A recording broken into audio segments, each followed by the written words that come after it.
Faire du sport pour la santé, c'est génial, mais si on fait du sport pour la performance, attention à l'addiction. D'un côté, on a quelqu'un, plutôt comme moi, qui s'entraîne avec régularité, qui écoute son corps, qui ajuste son effort par rapport à ses ressentis du moment et qui va utiliser la nutrition, la complémentation pour soutenir les besoins de performance mais aussi de récupération. De l'autre côté, on va avoir le sportif plutôt extrême qui ne va pas vraiment s'écouter mais qui va plutôt se booster continuellement avec des boissons énergisantes, de la caféine, qui va s'entraîner beaucoup et fort à chaque fois tout en risquant de devenir dépressif et pourquoi pas d'arriver à un burn-out à force de surutiliser son système nerveux. Les boosters artificiels, ça peut soutenir à l'instant T, mais cela ne va pas effacer votre dette de fatigue. Il est là le danger, c'est que vous accumulez de la fatigue sans vous en rendre compte. Pour moi, ce qui est important quand on fait du sport, c'est d'être capable de retrouver cette énergie de manière naturelle. Je réserve mes séances de sport à l'avance et donc je m'engage vraiment à y aller. Et quand je sais que je vais y aller, eh bien je sais que je dois faire vraiment attention à comment je me sens, à faire tout pour optimiser mon énergie. Préparer des repas que je digère bien et qui me donnent de l'énergie. Gérer le stress pour économiser de l'énergie. Dormir suffisamment et profondément pour récupérer de l'énergie. Et me complémenter en nutriments importants pour répondre aux besoins de mon organisme. Parce qu'arriver à la séance de sport en bâillant et en ayant la flemme, c'est vraiment pas chouette. Pour moi, quand on fait du sport, on se met vraiment dans la difficulté. Et c'est positif. Sauf si on va trop loin, on fait pire que mieux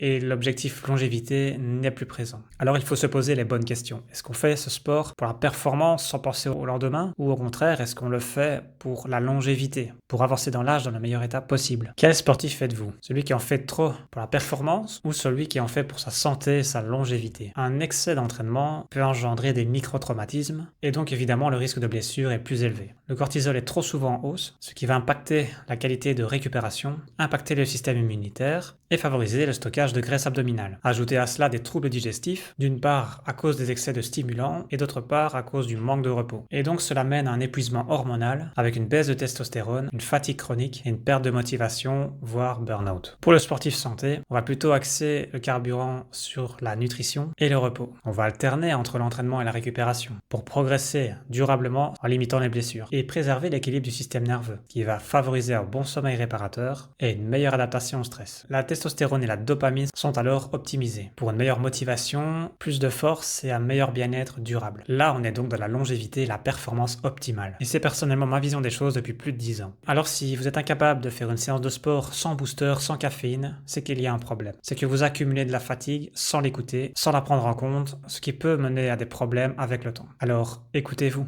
La vraie performance, c'est celle qui dure.